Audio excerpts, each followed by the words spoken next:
Hello,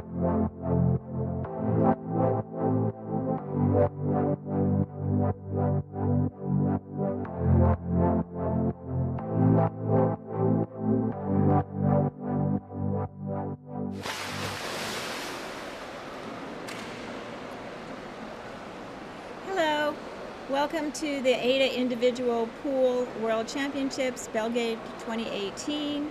I'm Carla Sue Hansen from AIDA International, and I'm here with my co-host Alex Segura-Vendrell, a two-time world champion in static apnea. Today is our final day here, and it is the finals in static apnea. And Alice and I will be commenting on the apneas today, and we will see who the medal winners are going to be. And we've had a very exciting competition thus far, and we are anticipating this to be no letdown from that. So, Alice, tell me what you've been thinking about today. Well, first part, something more selfish about myself. What would I have done if I was here? But I'm not in the final, so in the end I'm thinking, what are they going to do? How much is going to be needed for the gold medals? Yeah. So I know for the guys, they are going for 9-10 minutes. And for the ladies, I'm not really sure. We have Veronica Dites, who is capable of everything, and the rest will be chasing. So I don't know. She depends on herself. Yes, Veronica Dites is from Austria, and she is our top qualifier today for the ladies. We know that she's gotten very close to 9 minutes, and our world record for ladies is over 9 minutes, so she would need to do at least that if she wanted to try for the world record. For men, our top qualifier is somebody new to us, actually, Peter Durdik from Slovakia. And he did an excellent qualifying round of his personal best is 8:45. He did 8:43, I believe, in the trials, and very strong performance, actually. So, He did 9:43. 9:43, excuse me. Which was over 1 minute over his personal best. So it was really surprising for us and even for himself, I would say.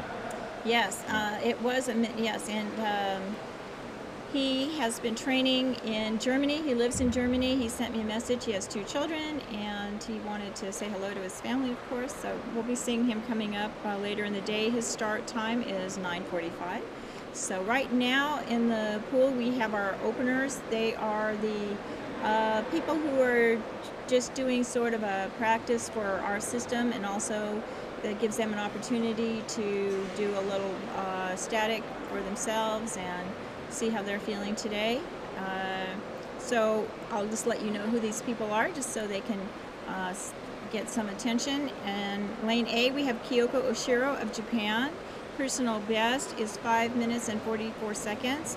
Lane B, Florian Grauer from Germany. Personal best 6:46. Lane C, Fumi Sonozaki from Japan. Personal best 5:13. In lane D, Anastasia Bogun from Ukraine. Personal best 5:1. In lane E, we have Michal Boshenik from Poland. Personal best is 7 minutes 8 seconds. And in lane F, it's Volodymyr STA from Ukraine, and 7 minutes and 3 seconds. So you can see that some of these athletes are quite accomplished already. They didn't make the finals, but it may have been that they didn't do their best during the trials due to nerves or whatever. But they certainly have impressive credentials already. Just to explain, for those of you who are new to our sport, the static apnea is a total just breath hold, and it's based on time only. Has nothing to do with style or anything else. It's all just breath hold and how long one can hold their breath. Alice, would you like to explain sort of how that works and what one does? And since you're an expert at this. Well, the concept is really clear. It's the longest breath who is going to win, and it's based mostly on part of relaxation forehand, some breath up, and then during the static we have like different stages. In the first one, where all the athletes are just relaxed, they don't have an urge to breathe, and roughly about the half of this potential effort, we start having this urge to breathe, which we can notice in the body when we have diaphragmatic contractions. That means this muscle which we have just under the lungs start having some kind of contractions, and this sort of tension in the body, it's like asking for ourselves to breathe, but on the other side it's helping us to make our breath hold longer, because it's giving an extra bloodstream to the brain and extra oxygen to the brain so that we can extend our breath holds. And during this long period, which is hard to deal with, we're fine with just a struggle which we have to manage in order to get our personal best. And then when we surface, it's really important the way we recover. Like you will see now some people coming up, some they are using more this what they call hook breath, which is some kind of really instant breath holds between each breath, so that we can put some pressure in the lungs and get some extra diffusion. Others just have this faster breathing, which also works well for increasing the saturation really fast. So that's pretty much it. It's simple. It's hard to do, but the idea is simple. At the end of this breath hold and all this suffering that we go through, you have to do the standard protocol, the same thing that you've been seeing all week in dynamic. And if you watch the other statics, you saw this protocol where you have to remove your facial equipment, give the OK sign, and say, I am OK within 15 seconds of lifting your head up. And then you have to watch the judges and wait for an additional 30 seconds, and the judges will make sure that you are clear and you don't dip your airway. You can see this athlete coming up right now. There's the protocol. He gives the sign. He says, I'm okay. He wasn't wearing any facial equipment, so he didn't have to take anything off. Some people don't. Just, it's a personal preference. What do you like to do, Alish? Myself, I'm very used to go to the sea, so I'm kind of used to having this vision, yeah? So it's difficult for me to not wearing any goggles, even though I know people like it because they have this cold feeling in the eyes, which is enhancing the bradycardia. They make their heart rate lower. But in my case, I like a more traditional setup with my swimming goggles, a nose clip so that there is no water entering to my nose. So yeah. Yes, but there's no rule about it. Whatever you prefer is fine. But if you do have facial equipment on, you do have to remove it, and you have to do it in that specific order, which I stated. Goggles and nose clip, those can be either one or the other first, but you have to remove facial equipment first, second, OK sign, and third, I am OK. And then the judge will give the card. And you saw just a second ago, you saw Christian Fotner from Austria giving the card to the athlete who had completed his protocol very successfully. Actually, it looked quite easy for him. Yeah, very easy. So now we're going to have kind of longer gaps between our performances today, our heats, and that is because we have to anticipate that someone may do a very long static, 10 minutes or so. We have to make sure that there's enough time allowed to get the next group of athletes in, and they can get into their lane and completely relax and mentally prepare. This particular discipline is the one that most depends on relaxation. Would you agree with that? It is totally. But anyway, in World Championships, in events so big like this one, it's really hard to. Personally, sometimes I don't really manage to get the relaxation I reach in the training sessions, and I still have to deal with it, and I'm pretty sure it's the same thing for many of them. Yes, you know, it's like anything. I believe that when you're on the spot here and you know you're trying to perform and possibly win a medal, it's very hard not to get nervous. Yes.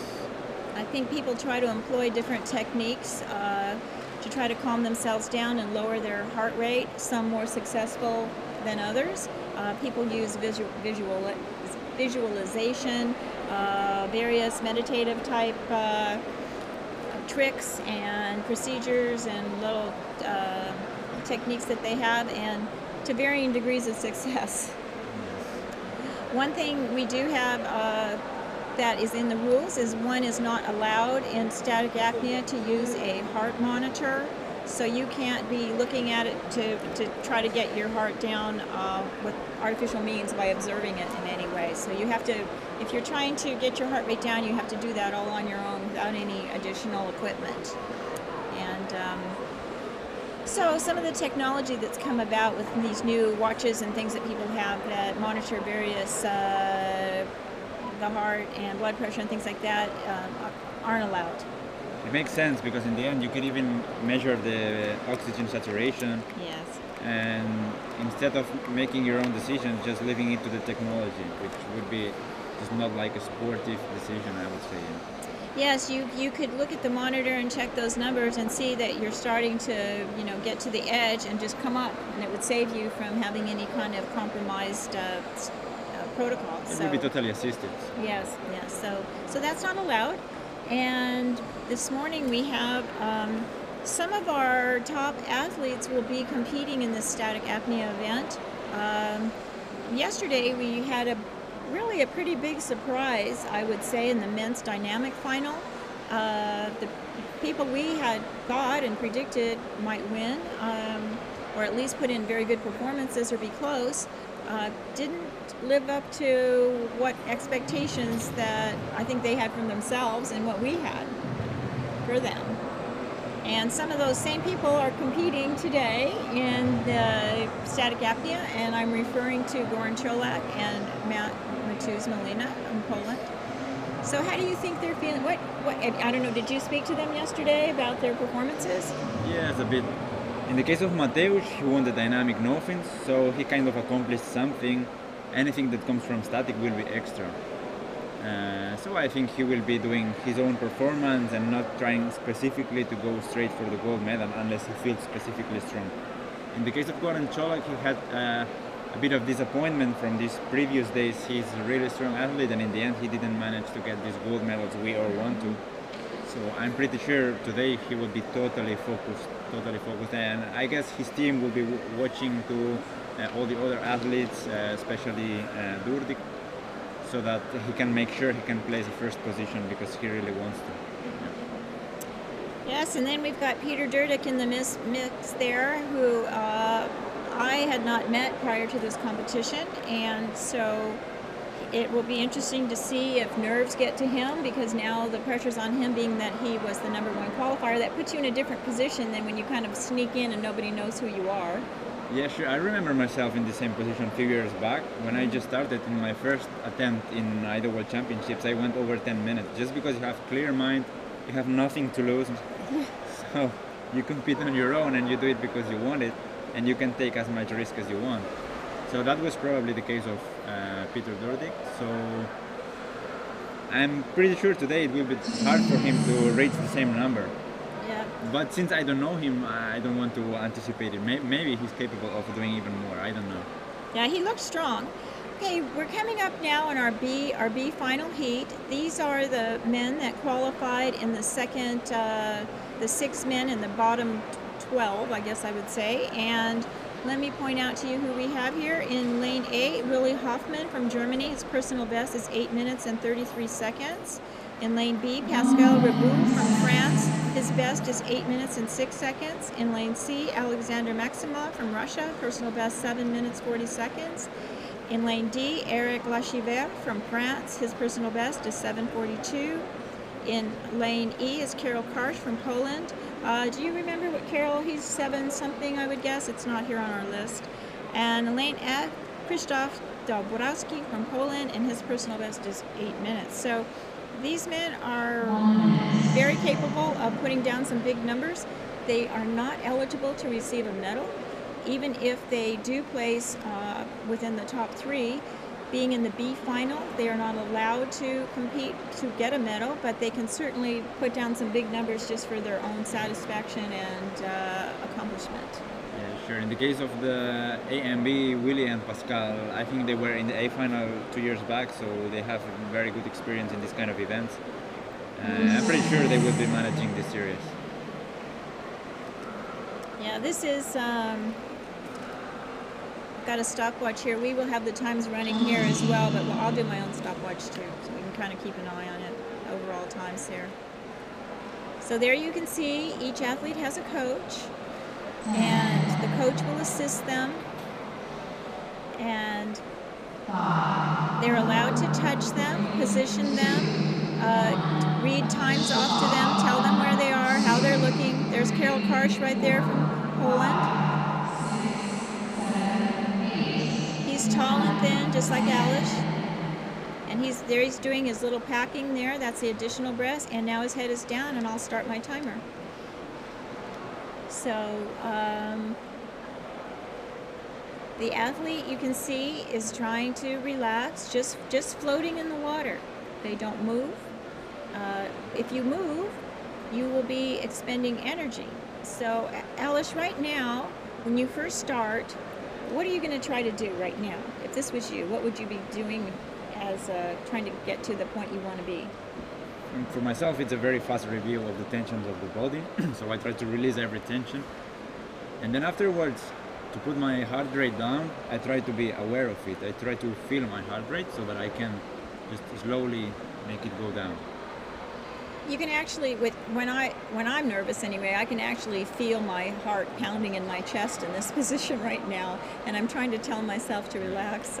I'm not very good in this event, but you know, I have done it, but only as the minimum requirement to try to get points in a competition. But I don't enjoy it. I like to move, and because you're a former swimmer. Yes, I'm a swimmer. It's very hard for me to be still like that. But these particular athletes are very accomplished in this, and they know how to deal with the uncomfortable feeling one gets. And I think personally that you become more uncomfortable in static because you're not moving. Is that true for you, Alish, as far as the contractions go? It is, but in this first stage, probably all these guys at the moment, they are feeling totally relaxed. Like no words to breathe, just fine. So You can see them there. They're just perfectly calm. Now, in a few minutes, this may change. You might start to see some movement in the body. We will point that out to you when it starts happening, and Alish will explain exactly what that is, so that you can see for yourself. If you're home right now, you can, sitting on your sofa, you can try to hold your breath a little bit, and you can feel that urge to breathe. I would say, though, it's easier in the water than it is dry statics. For me it is, but as far as I know from my friends who have been also training dry, it's a matter of getting used to it. So on land, if the air temperature is cold enough, because otherwise you get just overheated, it's also possible to train it, of course, and I would say safer. Yes, and if you do want to start practicing this, you must do it dry unless you have a trained partner to watch you, because even though this looks really simple right now, this can be dangerous. You can suddenly lose consciousness, and if somebody isn't there to help you, it could be a disaster. So we want to remind everyone, never freedive alone, ever, and even with this particular discipline, static apnea, train it dry on your sofa. Make sure you're sitting down, so if you do start to get a little woozy, you don't fall and hurt your head, something like that, which we have instances of that happening sometimes. So right now, we've just passed 3 minutes. There's a shot of Christian, our judge from Austria. And as we've mentioned before, the judges are from various countries, and they will not be judging anyone from their own country. That is against the rules. It's about conflicts and independence. So coming up on 3 minutes and 30 seconds, we're still looking like our athletes are completely relaxed. Nobody seems to be having any discomfort at this moment. We could see now, I think it was Krzysztof Dąbrowski, he was struggling with some diaphragmatic contractions. It's a discomfort. In his case, he's a really strong athlete, and I think he can hold it for minutes, several minutes, even though he has a personal best of 8 minutes. So the fact that he's already struggling makes me think it's going to be tough for him to reach his personal best. Yes, I believe that you had a similar circumstance happen to you in the trials. Would you like to explain to everybody what was happening in regards to your uncomfortableness? Yes, I was mostly testing myself to see if it was possible to push a really big performance in the final and try to reach this third gold medal. But I wasn't feeling like. I felt like it would be a really hard dive, maybe enough to qualify, I don't know, because it's hard to say now, but probably not good enough feeling so that I can push a 10 plus in the final or something. So in my case, this pissed me off so much that I decided to quit. So these guys who look totally relaxed, sometimes they have the same struggle in their thoughts. Yeah, we're past 4:45 for Carol Karsh. That's who I personally am timing. We're coming up on 5 minutes. Pascal is already over 5. It all depends on when they put their head in the water, so there's a slight variance in the timing. They are really close. Yeah, they're really, yes, and everybody is still going on, and I believe Eric is in the water. It's just that particular timing is not working, but he's there. His coach is Pierre Cruvelet from France, we can see from here. But everyone is going. We're now coming up on 5:30, and the athletes are at the point now where they may be feeling, and if you see the back kind of arch, you can see some movement there. That's some contractions that are happening, and the athlete is trying to relax and work through those. It's can be a little bit disturbing, and it's hard to stay relaxed when that's happening. So there's all kinds of techniques one can use to try to get through that. It's all about training. Someone like Alice and these athletes have to train this to be able to learn to tolerate that discomfort. Well, it can be applied for any sport. It's just like in athletics, when you are exhausted and you are running, you could say you would rather stop, but when you get used to it, it's just part of the sport. Yep, that's where training comes in. It's learning that tolerance and being conditioned for it. We're about 6 minutes and 30 seconds.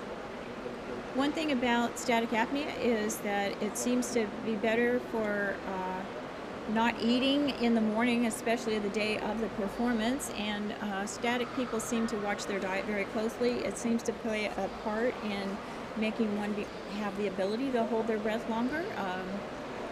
Well, it's mostly digestion. It takes a lot of effort, even though we are not moving consciously.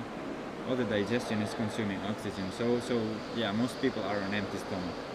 We're at 7 minutes, and there comes Carol Karsh. He has just raised his head, and he gives his protocol. He looks fine. So he was just over 7 minutes.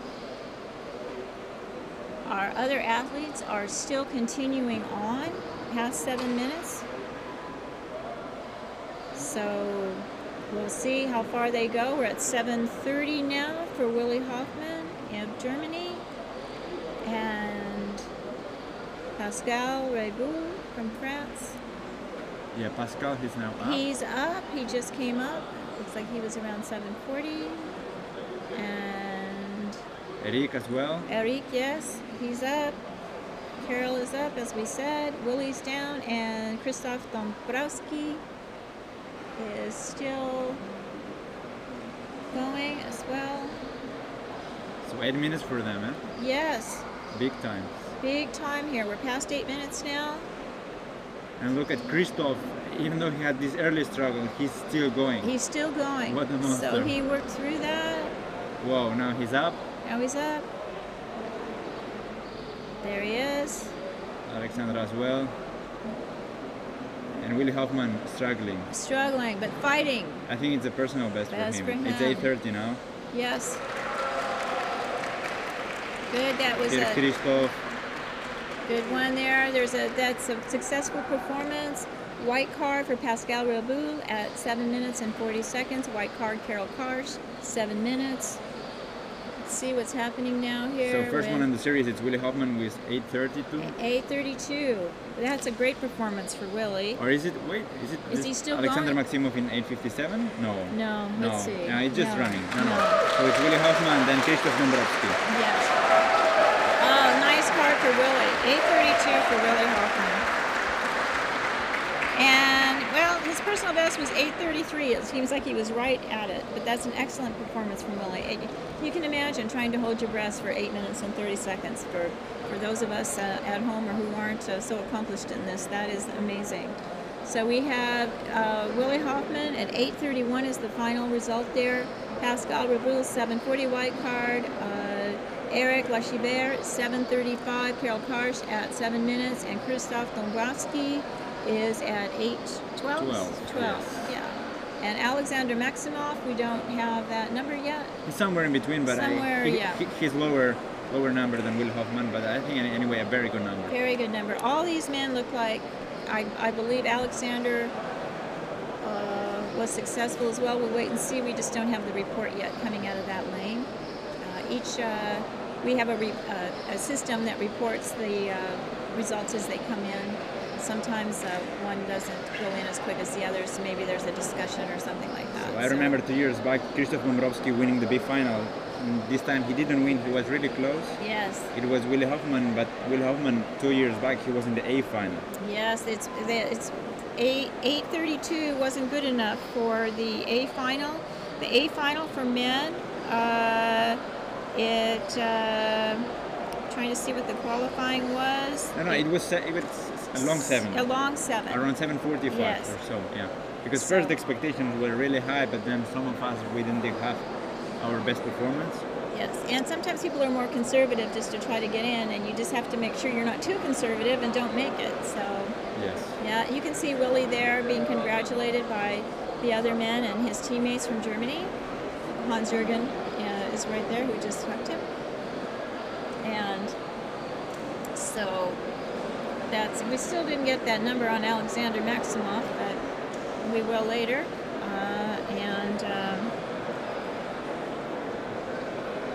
No, it just didn't go. And so that was good. It looks like everybody was solid on that one, which is nice to see. Coming up next, we're going to have the women in the B final, and we have a little bit, like I said, a little bit of time in between because we have 20 minutes scheduled for each heat, and that's because these breath holds are so long. We have to make sure we allow enough time in order to give the next competitor in the next heat time to relax and get prepared. They also do some warm-up sometimes. Would you like to talk about the warm-up for static and what people do, what types of things they do? Yes, some people prefer, it works better for them to do a long warm-up, while others work better doing their maximum effort without warm-up. In statics, specifically, we tend more in general to do these longer warm-ups, at least in comparison to dynamic apnea, where most people at the moment, they are not warming up. Maybe they are doing some dry warm-up, but as soon as they get into the water, they go for their max effort. Yeah, they don't even get in the water before it's in the dynamic. It's a bit different because it requires a long time in diaphragmatic contractions. So if you don't warm it up, that may happen since very early time, and it's a long struggle, and it's a physical struggle and it's a mental struggle. So by warming up, it's very likely that you can delay this struggling phase. You can shorten it for the very last part and make it easier to place a reasonably good number. So in my case, for example, which I'm used to go to the sea and spend many hours there, I don't start feeling like I'm in my best condition until I haven't been exercising for a long while. And here it happens a bit the same thing for this competition, since I need these body reactions, dive reflex and everything to trigger my long dives. I prefer to use all the 45 minutes that by the rules we have to warm up in the official swimming pool. So what do you like to do, and what do you think most people do? Is it a series of shorter breath holds, or is it a mixed, do you build up to getting close to the maximum, or how does it work for you? Pretty much everyone try to avoid this hypoxic period, because then you may have some lack of oxygen, which may influence your maximum performance. So besides this last part, there is a variety of approaches from short breath holds to longer breath holds. In my case, I like to feel like I can do at least some long breath hold closer to my target time. But some people, they just like to do like short breath holds they can repeat easily and warm up the body. Do you have a specific routine where you time it along with when you're going to start? So you start the shorter breath holds, building up, and then getting within a few minutes of the your official top? I have a totally rigid schedule which I have to fit in, so I write down my times, and I know it's something I have to follow. This way I don't have to think too much, I just fit to my planning. So I'm just in the water following my notes on the paper and following my exercise. So as long as I keep in it, I'm much more confident for my maximum performances. So that for myself, it's helping a lot. So let me give you the complete results of that heat that we just had, the B finals for men's static apnea. In coming off first was Willie Hoffman, as we said, from Germany, with a very nice performance of 8 minutes and 32 seconds. Next we had Krzysztof Dombrowski at 8:12, followed by Alexander Maximov of Russia with 8 minutes. Then Pascal Rabou of France at 7:40. Then Eric Lachiver at 7:35. And Carol Karsh at 7 minutes. So those are all white cards. That's really nice, especially after men's dynamic yesterday, where we had a lot of red cards and a very, very colorful result list, which we really don't prefer to see. We like to see all these white cards, meaning that everyone's performance was valid and strong. Yes, but consider that this is the B final. In the dynamics, B finals were also easier, and then That's in the true. A final, when people see the chance for the medal, they push a lot. Yes.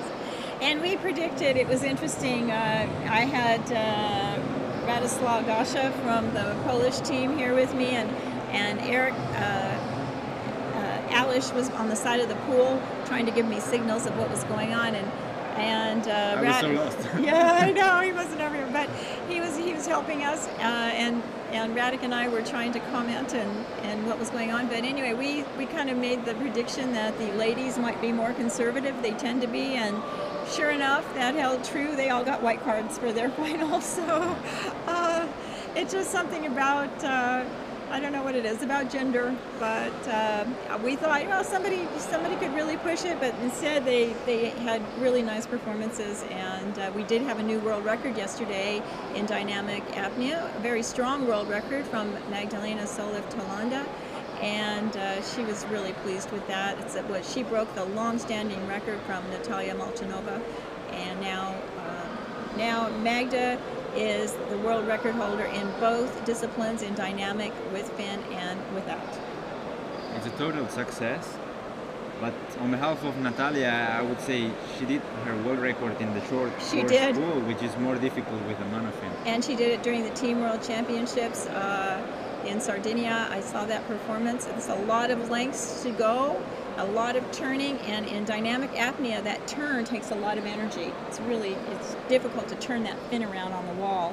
And Natalia, we were amazed. She just kept going, and it was length after length after length. It's a lot of turns, but and come up with a big smile. Eh? Yeah, absolutely, absolutely. So, unfortunately, Natalia passed away, so we have a new generation trying to reach her same level of achievement. Natalia, though, was I would say, a huge influence in our sport. Many people would consider her the best freediver we've ever had all around. She did every discipline except No Limits, which is a sled. She just didn't enjoy sled diving. She did do variable weight, which is with a sled, but it's different. And she was a pioneer, I think, in training and technique and monofin, and a lot of different things have happened because of her influence. Yes. And it really started the Russian program, and they have been very successful, and it has a lot to do with what Natalia started in freediving. I think a lot of the work she did, it's been followed by Alexei, her son. And he's now creating a very strong school for freediving with all that knowledge. And the Russians have a very strong team. So here we go with the ladies B final. We've got 1 minute, and let me read off our competitors. In lane A, we have Julia Kozierska from Poland. Her personal best is 6 minutes and 4 seconds. In lane B, we have Emilie Vernier from France. Her personal best is 6'2". In lane C, Graziella Ribot from France. Her personal best is 6'2". And in lane D, Mariko Kaiji from Japan. Her personal best is 5'40". We are missing 2 people in this heat here in this B final. Unfortunately, they had a problem with the required announcement they need to do the night before, and they are not here. it's really sad and disappointing that that didn't work out for them. But we have very strict rules about these things, so we don't have them. So here you can see them getting ready there, doing their last breaths, getting ready, and there they go. So.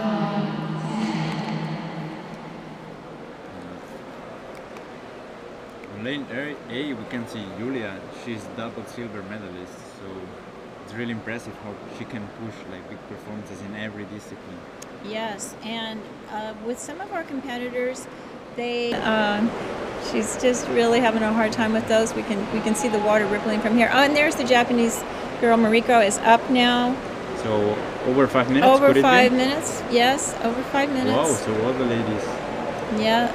They're smiling. The Japanese are always smiling. It's great to see that. All right, now Julia is up. Julia is up. So just before the 5:30, I would say. Yeah, I think it's a little longer. I started a little bit late, so it might be 5:40 or so. And now we still have continuing Emily Vernier of France and Graziella from France. So the two French women are still. One of them up. And let's see. There they are, you can see. Yes, that was Graziella. That's Graziella. Oh, and there's Mariko's very happy with that performance. That's great. Yeah. That's good. It's over 5 minutes. Yes, that was good. So, this is Emily Bernier. She won the series. Yes. Was it over 6 minutes, I would say? I think so, yes. Yes.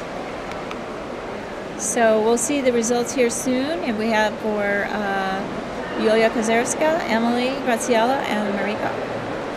But they were all over 5 minutes. Yeah, we are missing the chronos, but this is the reference. Like, yes. It was first Emily. Yes. And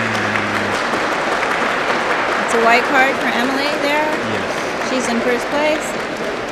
I believe it was over 6 minutes. Yes, and then it was Graziella, Julia, and Mariko. Yeah, here comes our scores now. What? Well, we lost them. We'll get them back here in just a second. I'll read them off. All right. Nope, that's the wrong one. All right, just waiting here. There they are. We have Julia at 5:30, and with a white card. We have Mariko at 5:13 with a white card. Now we'll just wait for the Graziella and Emily, the two French women. There's Emily there. And Emily, she's going to be over 6, and Graziella just a bit shy of Just a bit shy of 6. So we'll see how get these results here.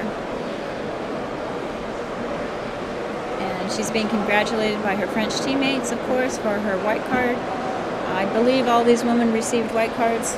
Yeah, so if it's as expected, we can see all the B finals for men and women, all in white cards. All white cards. That's really great to see that. It's really nice. There's Pierre Crubelet from France, congratulating her.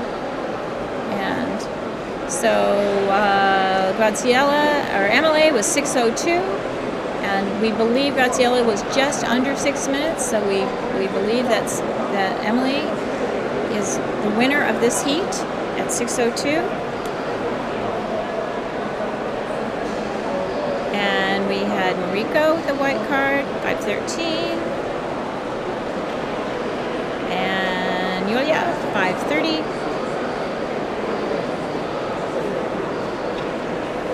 Just waiting for that last result. You can see Julia there being congratulated by her Polish teammates. And there's the rest of the French team. Or some of the French team, not all of them, some of them. So coming up next, we have got the men's final. Men's A final for the medals. Championship race.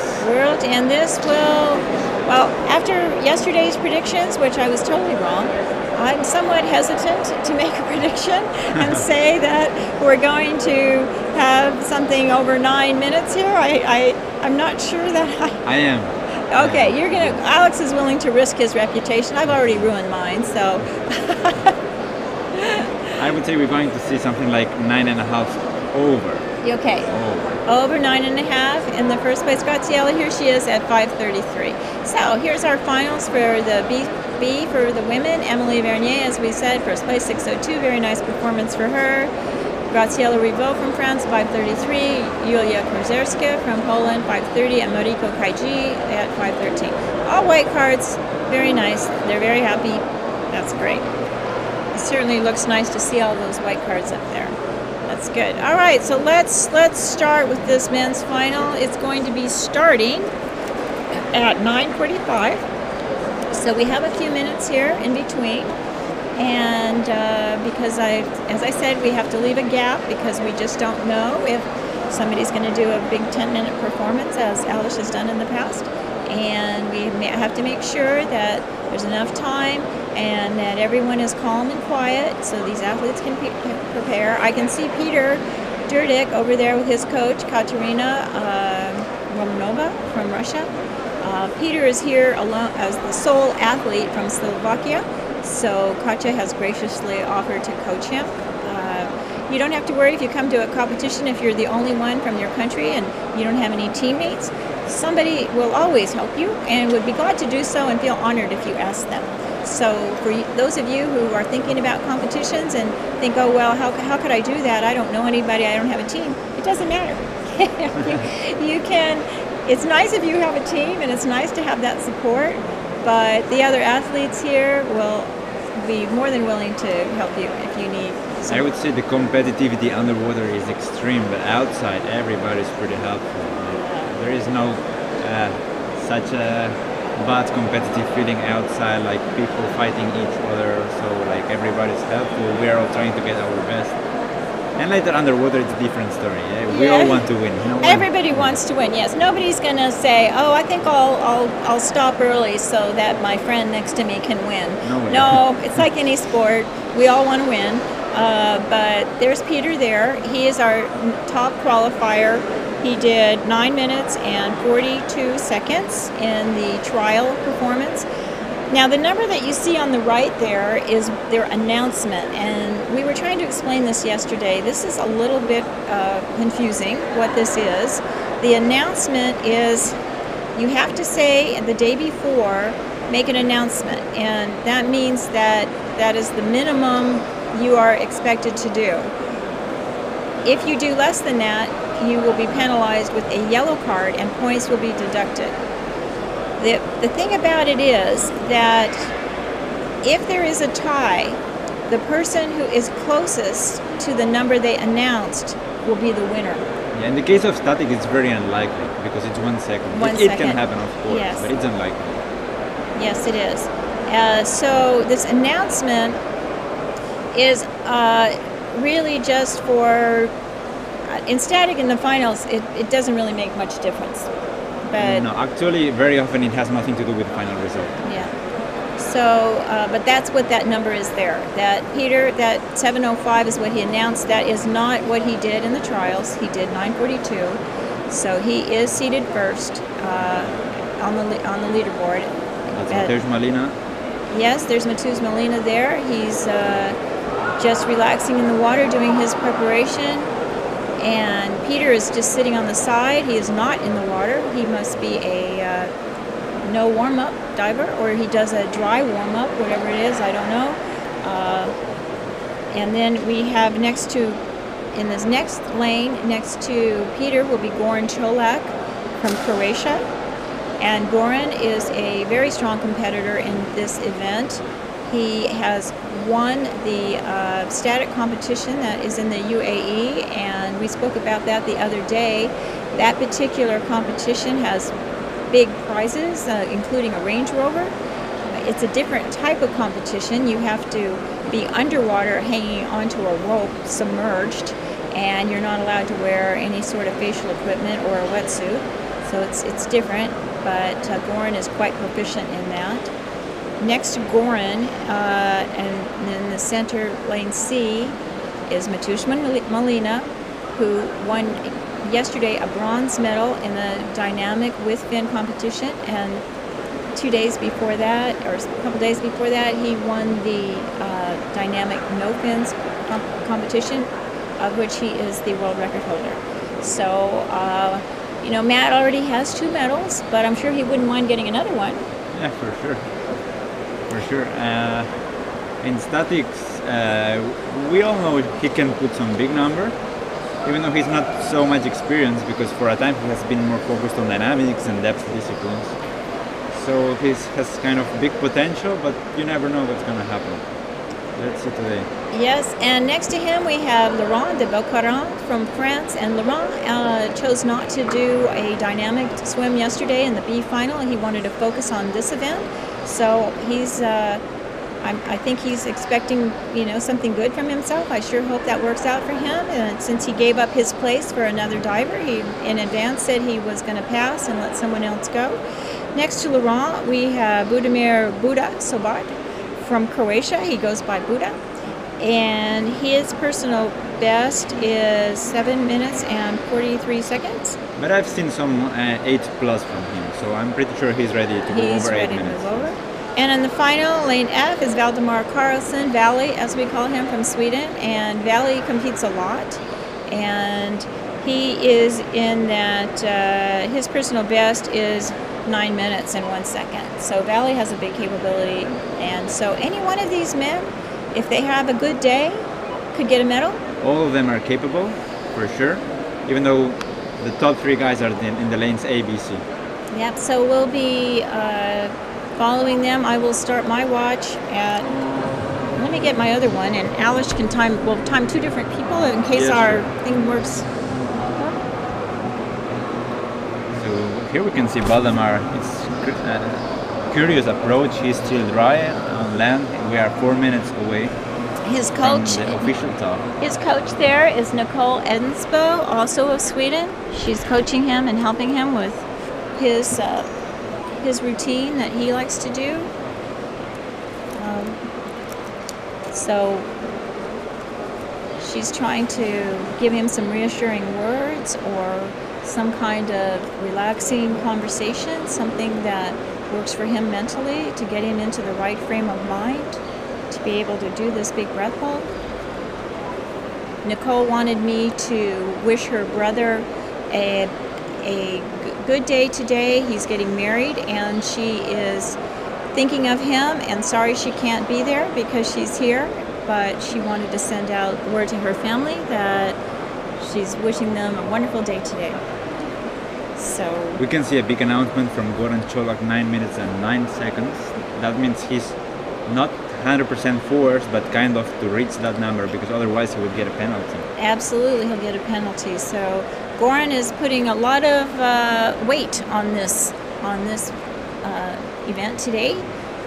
Goran is perfectly capable of doing that 9:09. It just depends if today's his day or not. Exactly. But it's a really competitive decision, because you put this weight on his own shoulders, but also on the others, because he's kind of announcing he's going to do a big number. Yes, it's like the term we use, laying down the gauntlet. That is what he's doing here, and I think Goran would really like to win this today. I know all these men would, but he needs to after all these issues in the last days. Yeah, he's had a couple of things. I know he was disappointed in his other performances. I'm sure he'd like to get a really good one in today and feel good about where he is right now in his training. So would you take A and I go for B and C? Okay, so I'll take the A lane with Peter, and Alex is going to do. He's got a watch that he can time, so he's got a watch in addition to a stopwatch. So we'll time a couple of these, and then we also have our board here that will be quickly clicking off, but we will be watching with our own chronometers as well. There's Valley now with Nicole. You can see the reflection from him. And this we can see a little better today because all the spectators are on the other side of the pool. Yesterday they were all in front of us, but right now we have a view, so it's great.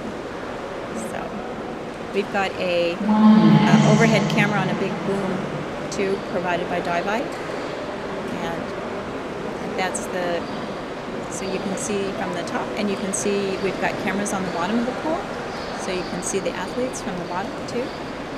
And the countdown has started. Athletes now are going to be doing their special breathing, whatever works for them, trying to relax. And we see the bottom of somebody's feet there very clearly. 30 seconds. There's Peter there, and in the blue suit.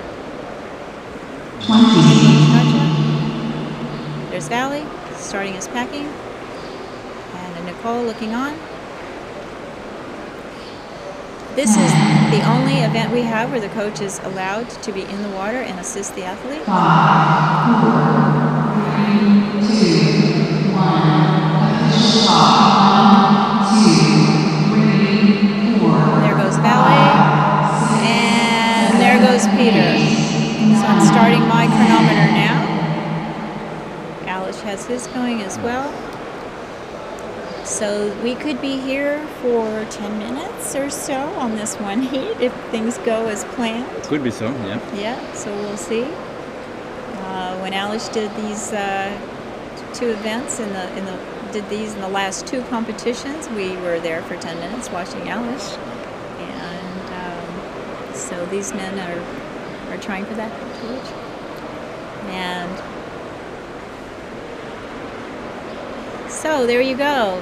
There they are, and this is just the very beginning. We're just coming up on not even 1 minute yet. This is the relaxation phase of trying to get the heart rate down and get into We can see a small gap of time between lane B and C, Goran Chok and Matus Malina.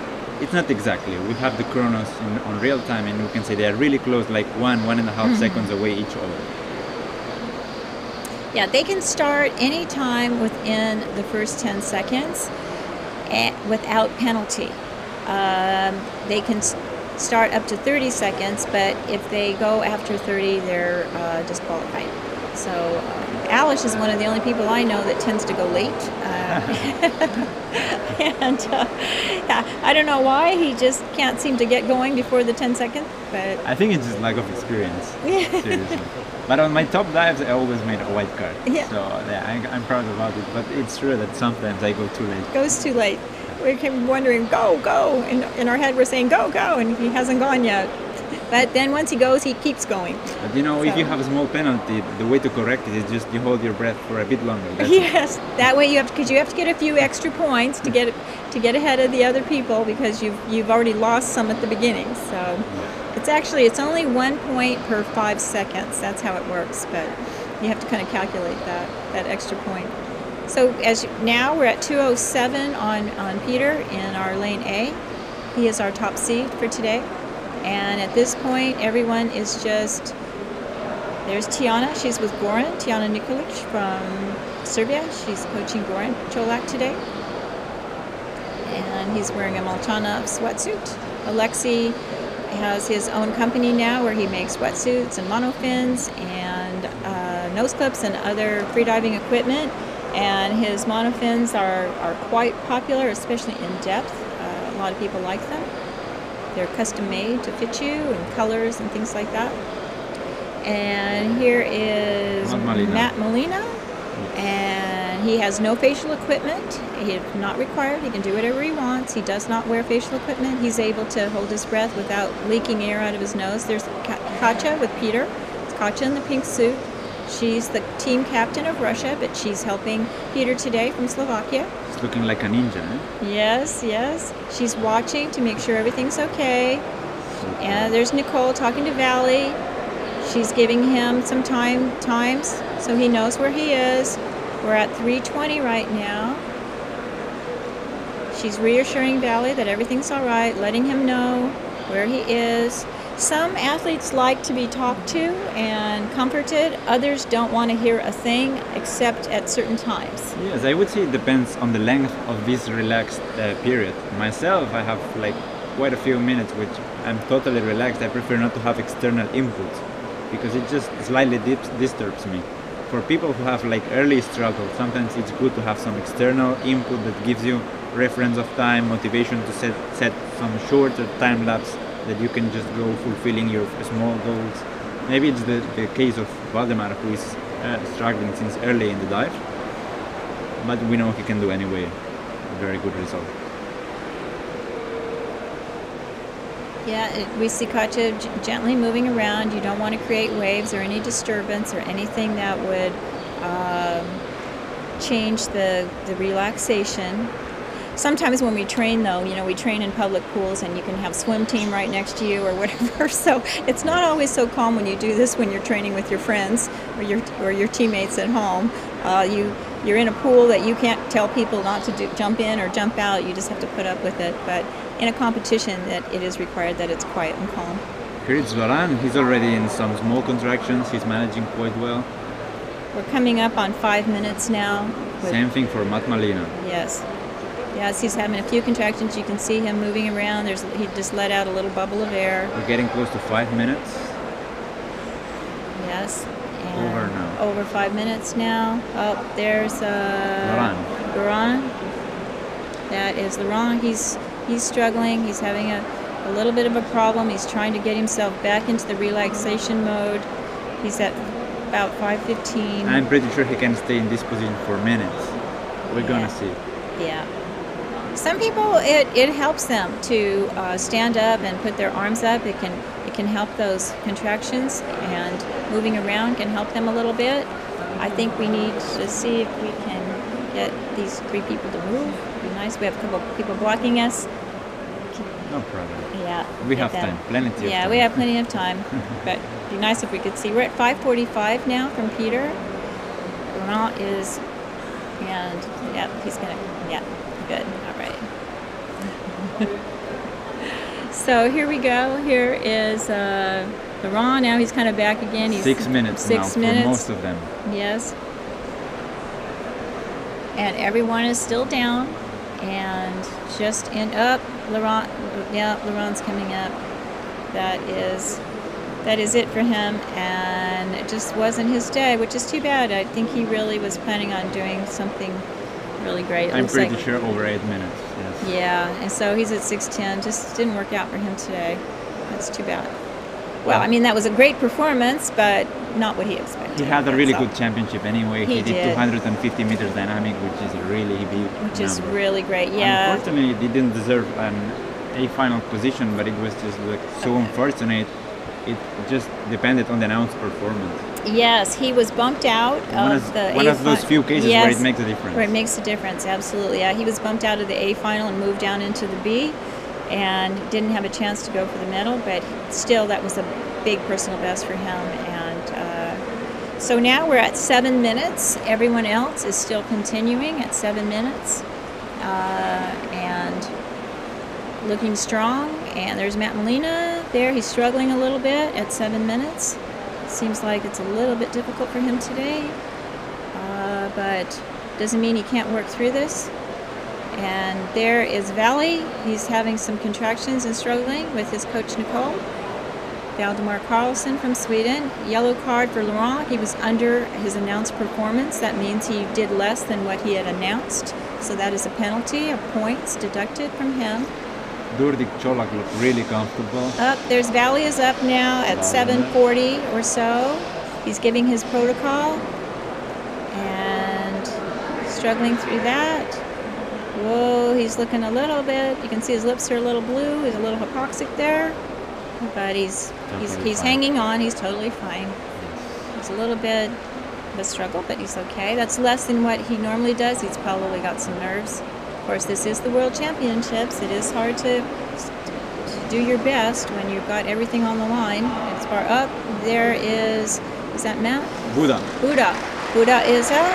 Over 8 minutes. Over 8 minutes for Buddha. He's shaking a little bit there, trying to get his breath going. There he is. Go. Whoop. Yeah, but he's all right. Yeah, he's fine. Yeah. So now we're at 8:30. Our other athletes So as we said, he was capable of 8+, and here we have it. There's Matt. Struggling Matt a lot. is struggling at 8:30, but he did 8:45 for 8:40. him. He's trying to grab up. He's losing some air. He's up at 8:45, 8:48 or so, I believe. Yes, exactly, in between. Yes. Yeah. And there he is.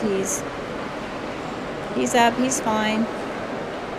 So that'll So I would say the Polish record is something like 8:46, 8:47. I don't know if he's about close. there. He might be close to that. About the national record. Yeah. Peter Durdik is still down over 9 minutes now. Peter is down now. We'll have to see. And Goran Cholak is still down right next to him. So we have our 2 last competitors right next to each other. Yes, I think Peter started like 1 or 2 seconds earlier. And looks So like Peter is out. he's out now. 9:25, is it? Yes, I believe so. He's giving his signal. He's fine. At 9:25, less than he did the other day. Goran Cholak is still down. Yes, only Goran Cholak going. Yep. So if Goran can hang on here, he will be the gold medal winner as long as he can do his protocol. He has his team. I'm pretty sure he knows he's the winner as soon as he completes the protocol. Yeah, there he is. He's coming up. His coach there. 9:45 for him. He's got his coach, He's Tiana. struggling a He is lot. struggling. He's struggling. They're trying to get him through it. His coach Tiana is getting him through it. I'm okay. We'll have to There's see the the protocol. time. Let's see if he did it within We'll the see. first Yes, 15 seconds. yes. The only issue that would be whether it was fast enough. If it's longer than 15 seconds, I think so. I think it was I think alright. it was too. Really difficult, but it was okay. it was really difficult. I'm sure his coach Tiana told him to come up. The other athlete has It's a grand finished. white card for him. What champion Goran Cholak? Yeah, he did it. It is a white card. He made it. So that will be a white card for Goran Cholak at 9 minutes and 45 seconds. Peter Durdick in second place at 9:23. And in third place, we have Matus Malina at 8:46. And the next is Buda, and he's at 8:11, followed by Valdemar Carlson and Laurent de Beaucaron. So our gold medal winner is going to be Goran Cholak. So congratulations to Goran. That was a good performance at 9:45 for Goran, and very good job for the rookie.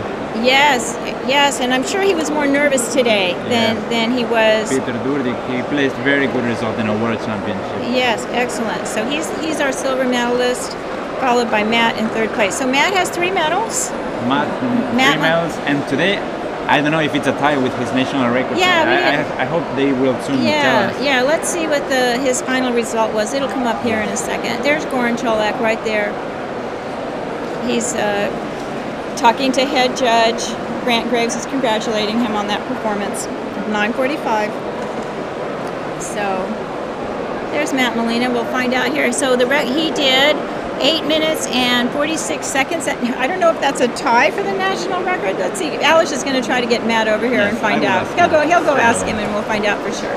So again, to recap on that, Goran Cholak is our gold medal winner, 9:45. In second place with silver medal, Peter Durdick from Slovakia at 9:22. In third, from Poland, Matus Malina, 8:46. And in fourth, Buda Subad from Croatia, 8:11. In fifth, Valdemar Carlson at 7:47. And in sixth, Laurent de Beaucaron with 6 minutes and 7 seconds and a penalty. So Matt doesn't know. So there we see the 2 gold and silver medalists speaking to each other, Goran Cholak and Peter, having a little conversation about the performance today. There were some photos and all that good stuff. And so that was nice, except for the yellow card. Everybody else had a white card, and the yellow is that's just a minor thing. I just talked to Mateus. He's a bit disappointed. He wanted to fight with all those 2 guys, but they were really strong today. Oh, yeah. Well, Matt has been 3 things in a row without rest, and maybe it just felt a little tired today. I mean, by the way, it's a personal best. That's great. I wish I could be tired and do that, but I mean, we just are. There's a Goran's talking to Agnieszka Kalska from Poland. She's congratulating him. So up next, we will have the women's final, the gold medal round for women. They'll be getting ready. We've got coming up in 7 minutes. You can see our list there. Our top qualifier is Veronika Dittes from Austria. She is she can do over. I think she does over 9. Here she's just under it on the list, but I believe that she has done more than that in training. Next to her will be Anna Marie Christensen from Denmark. Her personal best is 7:10. In lane C, Heike Schwerzner from Germany with 6:31. In lane D, Katarina Sudurska, 6:13. E, Yuriko Ichihara, who got a national record yesterday in dynamic, 6 minutes and 6. And in lane F, Natalia Domashenko from Russia at 6:54. So there's Goran. Goran, do you want to speak with us for a second? Would you come over and say a word or 2 for us? can say, come on. Congratulations. Well, thank you. Gold medal winner today. Finally something nice. Okay. We figured maybe you were feeling like it was your day today, that you deserved it. I don't know what I feel. I feel pretty depressed after everything that happened. But okay, I mean, I had a last chance today to win a gold and to win overall. I needed 55 seconds over Malina, and I guess I got a minute. So at least I have an overall win and one gold medal, which is okay, fine, I guess. It looked like the protocol was a little bit of a struggle, but your coach got you through it? It was a struggle, that was it, like 1 second more and I wouldn't do a protocol, but it wasn't like a matter will I not do a protocol or will I. It was okay, even though it looked bad. I'm aware how it looked. Well, we were just glad. We were just hoping it wasn't overtime. We were waiting for you to give that okay sign so that we knew it was going to count. We didn't want you to lose this one right at the end. Because Tiana told me that was the deal. So I know when Malina is out, and then I need 56 seconds more. So that's what's it.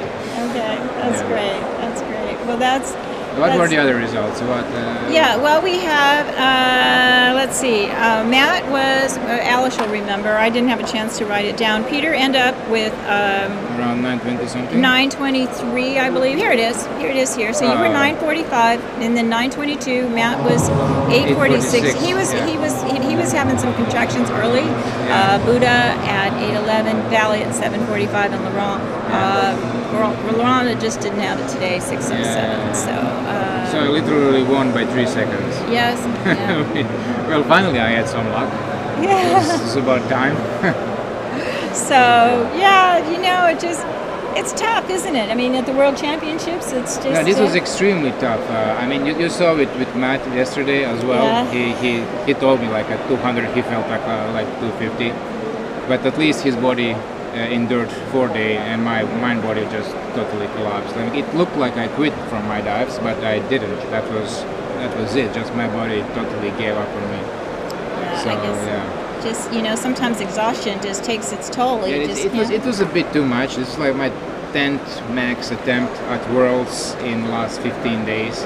After CMAS and 4 attempts, I had like 5 days off, and then 6 dives in a row here, including traveling and the stress of competition and everything. I was thinking it's going to be fine, but no such luck. Yeah, well, I think sometimes that happens to athletes in any sport. If you've got too many things in a row, you can't peak. You can't keep peaking exactly. time after time. Exactly. Eventually, it's happened to 2 years ago in Turku with Arthur from France. Exactly the same thing. He had that same thing happen. Exactly the same I know William had the same problem 2 years ago when he did his CNF attempt. He said he had peaked and then went down and then tried to get back up again, and it's very difficult to do. Yeah, it is. Yeah, I agree. so. But okay, I wanted to come here. I like competing here, and it's close It's where close I to your live. home. So yeah, literally 3 hours drive. So and you got all your friends here from so it's just and here it worked out for you, so it's great. Well, we're sure glad you were here. It's always great to see you, and congratulations. Thanks. That was wonderful. Thank you. Sure, thank you. See you. All right, we're getting ready for the ladies. All right, Alice, you want to come on back? Alice? All right there you can see Solveig from Denmark. She will be coaching Anna Marie Christensen. And here we are with the ladies' final coming up. What are your thoughts here, Alice, about this? Well, as I said, I think Veronica has her own race. Like, she can measure how much she wants, how much she needs. To be honest, I'm not sure she's going to for a real maximum attempt. She wants the first position first. Afterwards, if it's her day, she's gonna push it more, and we can see some show from her. But I would say she's gonna be controlling with her coach all the other athletes and deciding when to come up. While the others have to go for a maximum effort, because Veronica, she's really strong. So I think it will be 5 women doing maximum attempts and Veronica managing the situation. Yeah, we'll see. It'd be nice to see a big number out of her, but I think you could be right that she will be safe. And as soon as Goran was saying he wanted his coach Tiana to tell him when Matt came up and if and when Peter came up, if he was before him or not. He wanted to just do enough to win, and he did. And he said that if he had done 1 second more, he may not have made it. So he felt he was right at his maximum for today. So he said he was feeling really tired. Too many competitions in a row. It's very difficult to do when you do that. So here we are getting everybody getting ready, taking their breaths, and so we'll have Veronica right in front of us here, and getting ready to go. 2, 1, official stop. 1, 2, 3, 4, 5, 6, 7, 8, 9. And she's down. Veronica's down now. She's with her coach. And Alice will keep an eye on the times here, of course. Right next to her is Anna Marie Christensen. Anna Marie's had a good competition. She's good in dynamic as well. Veronica is more of a specialist in static. Totally specialist, yeah. Yes. She likes to do other disciplines as well, but she's claiming she's not made for that. Even though it's not true. I'm sure she can do a lot, but static is her thing, that's for sure. And Heike Schwertzner next to her. This is the one event we've seen her in as well. Katja Sidurska from Ukraine is a former synchronized swimmer, so she's used to being underwater holding her breath. She did belong to the Ukrainian Olympic team, so she's a really high-level athlete, and she's getting into freediving in a really, really good way.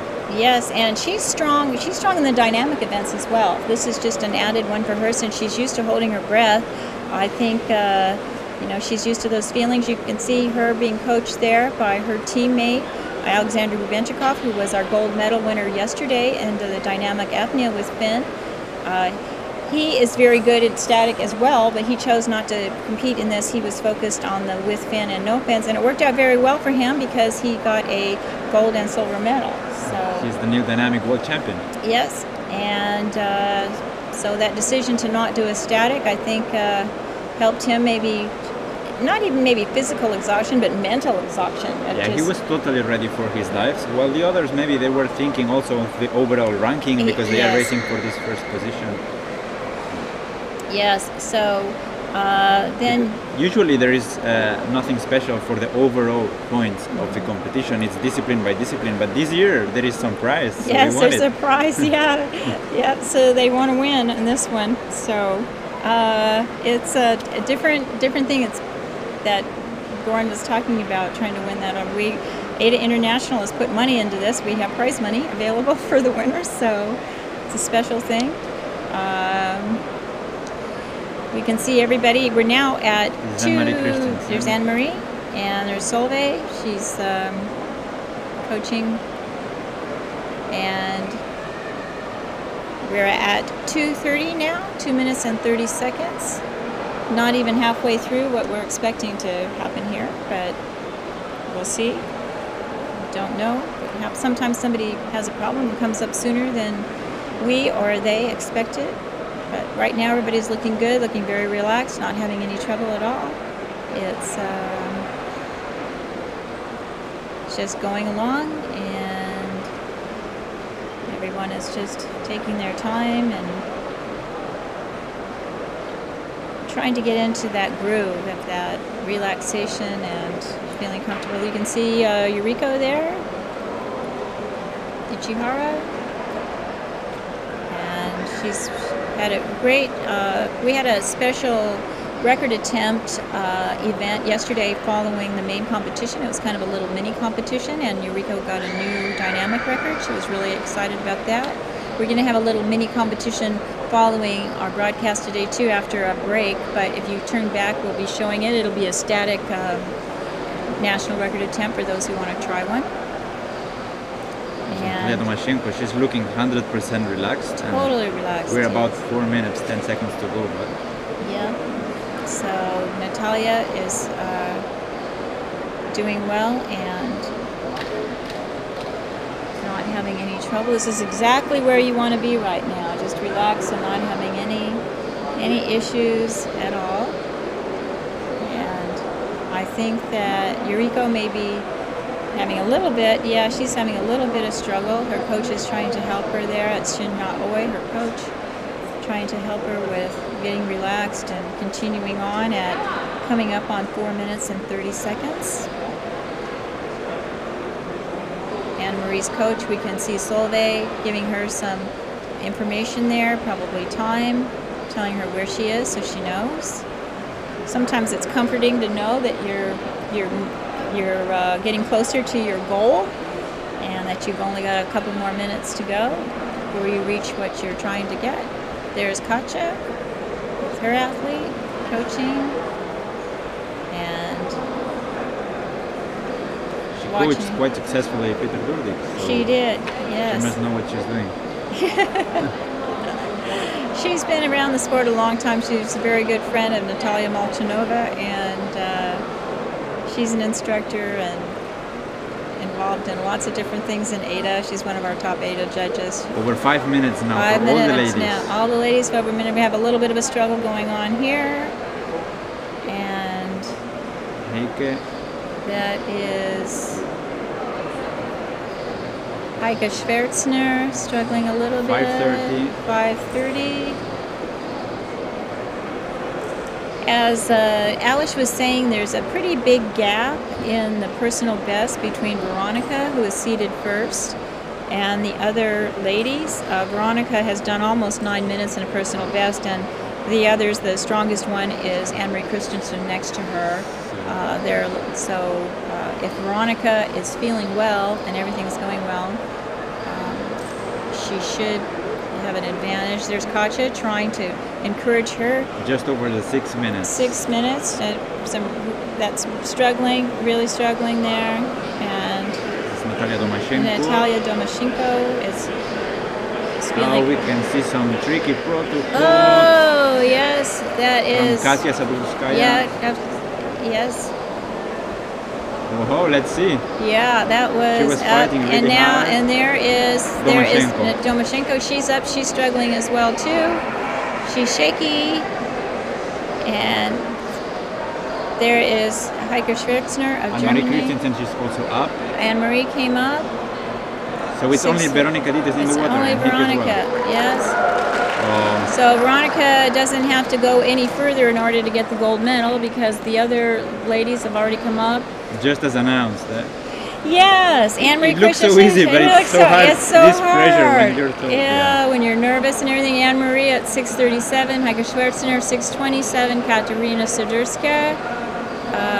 She is up. The clock did not stop, but she is up. Mariko is up. Natalia Domashenko is up. The only one still continuing is. So is Yuriko in silver? Yes, we have to wait and see what the results were with that. Veronica's still clicking away. We'll have to see how far she wants to go because she doesn't need to go anymore to get a gold medal. Everybody else is done. So, but I'm sure she has a plan, and she told her coach what she would like to accomplish here today. And so it's a white card for Anna Marie at 6:38. White, Heike Schwerzner 6:27. Natalia Domashenko 6:23 in the white card. So let's see, it could be Anne-Marie in bronze medal. Yeah, we'll have to see. I'm not sure here what Veronica Eureka. managing the situation. White card for Eureka at 7:05. So And Veronica over 8 minutes. Veronica's over 8 minutes, and there she is. So that was 8:08 on my watch. So let's see. Wow. Very nice. No problem at all. That was very easy. So unless there's something happened that we didn't see, Veronica is our gold medal winner. World champion. World champion. Again. Again, yes. Veronica did us, yes, and that's a white card, of course. Yes. So we've got the number on Katerina that it didn't stop, but she did stop, so we'll have to wait until that is corrected. Anna Marie Christensen right next was 6:38. Heike Schwerzner 6:27. Eureka 7:05. Eureka, that's a wonderful performance by her, and that's a white card. And Natalia Domashenko at 7:23. So right now, until we see Katerina, we're not quite sure when she finished, but it looks like I believe Eureka was second. Yes, Yuriko is second for sure. Yes, we now just got let's to see the bronze. We got to see the bronze. Let's we're see not the bronze. sure. But it looks like Yuriko got 7:05. So we just need our last one adjusted. So I would say it's Anne-Marie Christensen, but let's see. Yeah, let's with see. Sadurskaya, because she had a very difficult protocol, but Yes. apparently she quite made it. Let's see. Yeah, we're just not sure yet, and it'll be coming up in just a second. And there's Veronica there, of course, very happy with Judge Gabby Contreras. And that was no doubt about that one. That was a strong protocol. There's no issues. That was easy to see from our angle that she wasn't struggling. She was just fine. And I know she can do more because she has already, but this is a world championship, and it's always good to be safe and get that gold medal secured and be the world championship. So well, and she placed this 8 on top of the chrono, so I think that's what makes her satisfied. Maybe not her top performance, but still really I think well. she probably said I want it. Yes, and it looks like Anne Marie did sneak in there at 6:38, ahead of Heike Schwerzner at 6:27, and Natalia Domashek at 6:23, and Katarina Sadurska at 6:07. So. Yeah, Veronica and Yuriko. That's a really good performance. 7:05 for Yuriko. Once again, the Japanese girls, they have very good night results in statics. And that is a personal best for her. Her previous was 6:48, so she improved a lot to 7:05. She's on a roll because she got that national record yesterday, and so she'll be very pleased with that silver medal, I'm sure. And Anne-Marie congratulated for her bronze medal. Yes. Anne-Marie is third. That's great. That's great. And Yuriko with the second. So there we have it today, our finals for the ladies. That's our final standings. And all white cards for the ladies again. All strong performances. And I think, they did what they needed to do in order to get that white card, and wanted to be safe and get their number down so they could win a medal, which is how it all panned out for us with all white cards, which is great. We had all white cards in the women's final yesterday with Dynamic. You can see the Japanese team there congratulating all of their athletes, and they're excited, of course, for Yuriko. That is just great. And we introduced you to her yesterday in the second half of our broadcast, which featured the national records. There she is. She's really excited. That's great. So what is your overall impression of today, Alice? Did it work out the way you thought? I think today it was like as expected somehow. Yesterday it was like a different scenario, like really unexpected situation. And today all the plans were working well, I think. Maybe Peter Durdik, he was expecting a bit more from himself because he did just a few days back this bigger time. Yeah. But Goran Čolak is well more experienced than him. He managed the situation very well. Yeah. So we'll see if we can get Veronica over. I don't know. She was in the pool. Don't know what's going on here. It'd be nice to have a little interview with her, but don't see her right now. Alice is looking as well. We're looking around, see if we can find her. It'd just be nice to have her come over and speak to us for a minute. They're showing there's Anne-Marie Christensen with the bronze medal. I'm sure she's very happy about that. She looks elated, absolutely elated. To get a bronze medal in the World Championships is wonderful. She's won medals previously. She's a very strong competitor in all three events. She's very good in all the dynamic events as well. And well, I don't know. I don't see her. We're still looking around here. She is her? Yeah. Alice is going to go see if he can find her. And is that Magda? Yeah, I'm looking to see. So anyway, I'm hoping you're enjoying our broadcast. We're going to take a break, and then we're going to be back with our national record attempts for all of those who are interested. Here comes Veronica right now, so please don't leave. Let's get a word quickly from Veronica. Just, yeah, come sit down. Thank you. Congratulations, Veronica. What a nice performance. Everyone, I want you to meet Veronica Didis of Austria. She is our gold medal winner today, and clearly the gold medalist, way ahead of everybody else. Did you have a plan that you wanted to do 8 minutes, or we were wondering how long you were going to go? Because we know you can do more. I wondered too. Yeah? No, I had a lot of things to do this year, so things only started to work out about 3 weeks ago when time started to increase, so I had no idea what I was going to do today. I hoped for the 8. I had good trainings in the last times that we were training here. Setup is really very nice. The organization is just beautiful. It's so nice to be here. So I really enjoyed it. I had a lot of fun being here. So time started to go up, and I hoped for something like 8. But of course, things can go wrong, so you never really know for and sure. for static, and you being a static specialist, you have to wait till the very end before your event. So the whole time you're, just kind of hanging around waiting, and it's fun to watch everybody, but it makes it get more nervous maybe for you waiting to the end. Actually, I see it as an advantage, honestly speaking, because for me it's a lot of getting accustomed to the pool, and also it is a great chance to run around, chat with people, catch up with people you haven't seen for a long while, so it's really nice. Well, we're really glad you're here, of course. It's great to have you, and Glad to be here. congratulations again on your gold medal. That was your protocol was beautiful. Thanks. No problem at all. And we were, it just looked great. I mean, we had no question. I said, oh well, she's got it. That's fine. She's good. And then we just waited to see actually who were the silver and bronze medalists. And we have Eureka, who had a personal best of 7. That was a big performance, and she did a national record yesterday in dynamic in the afternoon. So she's on a roll right now. So it's great for her. We'll try to get her to come over later too.